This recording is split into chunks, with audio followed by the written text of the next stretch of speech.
நான் டாக்டர் தீபு ராஜ்குமார் செல்வாஸ் பேசுகிறேன். இன்றைக்கி நம்ம டிஸ்கஸ் பண்ண ஒரு டாபிக் வந்து பெல்ச்சிங், அதாவது ஏப்பம். பெல்ச்சிங் வந்து ஆங்கில மொழியில் எப்படி டிஃபைன் பண்ணிக்கிறாங்கன்னா audible release of gas from the upper GI tract, அதாவது சத்தத்தோட காற்று பிரிவு வாயு வழியா, அதுக்கு பேர் தான் பெல்ச்சிங். தமிழில் நம்ம சுருக்கமாக ஏப்பம்னு சொல்லிடுவோம். இப்போ இந்த பெல்ச்சிங்கோட முக்கியமான காரணம் என்னன்னு இப்போ தெரிஞ்சுக்கலாம். முக்கியமான காரணம் வந்து சீக்கிரமாக என்ன வேகமாக சாப்பிட்றது தான். நம்ம சாப்பாடு சாப்பிடும் போதோ தண்ணி குடிக்கும் போதோ வேகமாக அதை பண்ணும்போது தான் நிறைய காற்று அதோட முழுகிடும். அந்த மூழ்கின காற்று தான் சில நேரம் கழிச்சு அது ஏப்பமாக வெளியில் வருது. இது தவிர ஆங்கில மொழியில் ஏரோஃபேஜியன் ஒரு கண்டிஷன் இருக்கு. ஏரோஃபேஜியனா காற்றை முழுகிற தன்மை. இது சில பேர் நிறைய தடவை ஒரு நாளைக்கு பண்ணிடுவாங்க. அது எப்படின்னா தண்ணி குடிக்கும் போதோ சாப்பிடும் போதோ சீக்கிரமாக சாப்பிடும் போது முழுகிடும் காற்று. தண்ணி குடிக்கும் போதோ சாப்பிடும் போதோ நம்ம அதிகம் நேரம் பேசணும்னா அந்த பேசும்போது நம்ம காற்று அதிகமாக முழுகிடும். இதை தவிர ஸ்மோக்கிங் பண்ணும்போது கூட காற்று முழுகிடும். ஸ்ட்ரா போட்டு ட்ரிங்க்ஸ் சாப்பிடும்போது அந்த ஸ்ட்ரா வழியா நம்ம ட்ரிங்க்ஸ் மட்டும் முழுகல, காற்றும் உறிஞ்சி முழுகிடும். அதே மாதிரி டீ காஃபி நம்ம குடிக்கும்போது ரொம்ப சூடாக இருக்கிறதுனால சில பேர் உறிஞ்சி குடிப்பாங்க. அந்த உறிஞ்சி குடிக்கும் போது கூட நம்ம காற்று முழுகிடும். இதை தவிர சில பேர் வந்து பயந்த சுகமாக இருப்பாங்க.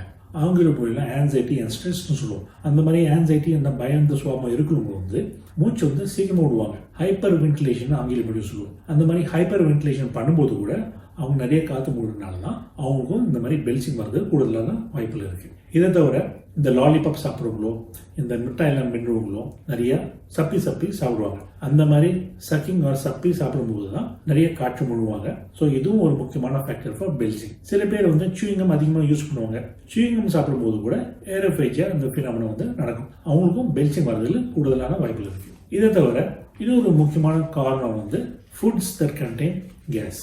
வாயு உற்பத்தியால் சில பொருட்கள்லாம் சாப்பிடும்போது கூடுதலான வாய்ப்புகள் இருக்குது பெல்ச்சிங் வரதுக்கு. இந்த மாதிரி முக்கியமான ஃபுட் ப்ராடக்ட்ஸ் வந்து beans, lentils, cabbages, broccoli, onions, peas அதாவது பட்டாணி அண்ட் காலிஃப்ளவர். இந்த மாதிரி வாயு உற்பத்தி பண்ண சில பொருட்கள் சாப்பிடும்போது இறப்பையிலேயே கேஸ் நிறைய ஃபார்ம் ஆகும். அந்த கேஸ் வந்து ஏப்பம் மாதிரி வெளியில் வரும். இது தவிர சில முக்கியமான மெடிகேஷன் சாப்பிடும்போது கூட வாயு தன்மை வரதுக்கு கூடுதலான வாய்ப்புகள் இருக்குது. இதில் வந்து ஃபர்ஸ்ட்டாக diabetic medications, anti diabetic tablets, முக்கியமாக அக்கார்போஸ்னும் சாப்பிடும்போது வாயு வரத்துக்கு கூடுதலான சான்சஸ் இருக்குது. இதை தவிர பெயின் கில்லர்ஸ், எஸ்பெஷலி ஆஸ்டம் சாப்பிட்றவங்களுக்கு, லெக்ஸேட்டிவ்ஸ் அதாவது கான்ஸ்டிபேஷன் லெக்ஸேட்டிவ் யூஸ் பண்ணுறவங்களுக்கு அண்ட் கொலஸ்ட்ரால் மெடிகேஷன்ஸ், ஸ்டாட்டின்ஸ் சொல்லுவேன், இந்த மாதிரி மாத்திரைகள்லாம் சாப்பிட்றவங்களுக்கு கூடுதலான வாய்ப்பு இருக்குது வாயு உற்பத்தி ஆகி பெல்ச்சிங்காக ஃபார்மேஷன் பண்ணுறதுக்கு. லாக்டோஸ் இன்டாலரன்ஸ்னு ஒரு கண்டிஷன் இருக்குது. முக்கியமாக சாப்பாடு பொருளில் வந்து டெய்ரி ப்ராடக்ட்ஸ், பால், தயிர், பட்டர் அண்ட் சீஸ் சாப்பிடும்போது வந்து லாக்டோஸ் இன்டாலரன்ஸ் பேஷண்ட்ஸ்க்கு வந்து இந்த மாதிரி இதை செவிக்கிறதுக்கு தன்மை சுத்தமாக இழந்துருவாங்க. அவங்களுக்கும் இந்த மாதிரி வயிற்று ஷூவில் இறங்கின உடனே அவங்களுக்கு கேஸ் ஃபார்மேஷன் இருக்கும். கூடுதலான சான்ஸ் இருக்குது பெல்ச்சிங் வரதுக்கு. மற்றபடி ஹெச் பைலரி இன்ஃபெக்ஷன் ஒன்று கண்டிஷன் இருக்குது. இறப்பையில் வந்து இந்த மாதிரி ஹெச் பைலரி இன்ஃபெக்ஷன் வரும்போது கேஸ் ஃபார்மேஷன் அந்த பேஷண்ட்டுக்கு கூடுதலாக இருக்கும். மற்றபடி ஜிஆர்டின்னு இன்னொரு ஒரு கண்டிஷன் இருக்குது. ஜிஆர்டி இருக்கிற கண்டிஷனில் வந்து உணவு குழாவும் இறப்பைக்கும் நடுவில் இருக்கிற தசை வந்து ரொம்ப தளர்ச்சியாக போயிடும். So little bit of gas வயிற்றுல உற்பத்தியான கூட அவங்க உடனே அது ரிலீஸ் ஆகிடும். ஸோ அவங்களுக்கும் இந்த மாதிரி பெல்ச்சிங் ஃபார்மேஷன் அடிக்கடி வரும் ஜிஆர்டி இருக்கிற ஒரு கண்டிஷனால. சரி, இப்போ டயக்னோஸ் எப்படின்னு தெரிஞ்சுக்கலாம். டயக்னோஸ் வந்து ரொம்ப சிம்பிள். பேஷண்டே சொல்லுவாங்க இந்த மாதிரி எனக்கு கூடுதலாக வாயு வருது, எப்போ அடிக்கடி வருதுன்னு அப்படின்னு. அந்த கண்டிஷன் ஃபார்ம் ஆகிறதுக்கு ஏதாச்சும் ஃபிசிக்கல் ஃபேக்டர்ஸ் இருக்கான்னு நம்ம டயக்னோசிஸில் தெரிஞ்சுக்கலாம். முக்கியமாக அல்ட்ராசவுண்ட் ஸ்கேன் பண்ணி பார்க்கலாம். பித்தப்பையில் ஏதாச்சும் கல் இருக்கான்னு, வயிற்றில் வேற ஏதாச்சும் கண்டிஷன் இருக்கா, இந்த மாதிரி வாயு வரதுக்குன்னு தெரிஞ்சுக்கலாம். முக்கியமாக அப்பர் ஜிஎஸ்கோபி, அதாவது வாயு வழியாக நம்ம எண்டோஸ்கோபி பண்ணி பார்க்கும்போது ஜிஆர்டி கண்டிஷன் இருக்கான்னு தெரிஞ்சுக்கலாம். ஹெச் பைலரி இன்ஃபெக்ஷன் இருக்கான்னு நம்ம இறப்பையிலேருந்து பயாப்சி எடுத்து தெரிஞ்சுக்கலாம். கொலோனோஸ்கோப்பியும் பண்ணி பார்க்கலாம். வாயுவுக்கு வந்து கொலானிக் காசஸ் ஏதாச்சும் இருக்குன்னு தெரிஞ்சுக்கிறதுக்கு. சரி, இப்போ நம்ம டயக்னோஸ் பண்ணியாச்சு. ட்ரீட்மெண்ட் என்னன்னு தெரிஞ்சுக்கலாம். ட்ரீட்மெண்ட் பொறுத்த வரைக்கும் முக்கியமான கிரைட்டீரியா வந்து எதனால இந்த மாதிரி கேஸ் ஃபார்மேஷன் ஆகுதோ அந்த கண்டிஷன்ஸ் ஒரு அந்த பார்ட்டிகிள்ஸ் எல்லாத்தையும் நம்ம அவாய்ட் பண்ணலாம். சில பேருக்கு வந்து சீக்கிரமா இந்த வேகமாக சாப்பிட்ற தன்மை இருந்துச்சுன்னா அதை வந்து நம்ம குறைச்சிக்கணும். வேகமாக சாப்பிட்றது பதிலாக எல்லா சாப்பாடையும் நல்லா கடிச்சு மென்று மூடணும். At the same time liquid items குடிக்கும்போது ஸ்ட்ரா போட்டு குடிக்க கூடாது. சிப் பை சிப் எல்லாம் டம்ளரில் போட்டு ஸ்லோவாக நம்ம குடிக்கணும். Food particles cause gas. நான் சொன்ன மாதிரி சில ஃபுட் ஐட்டம்ஸ் வந்து கூடுதலாக கேஸ் ஃபார்மேஷன் காஸ் பண்ணும்.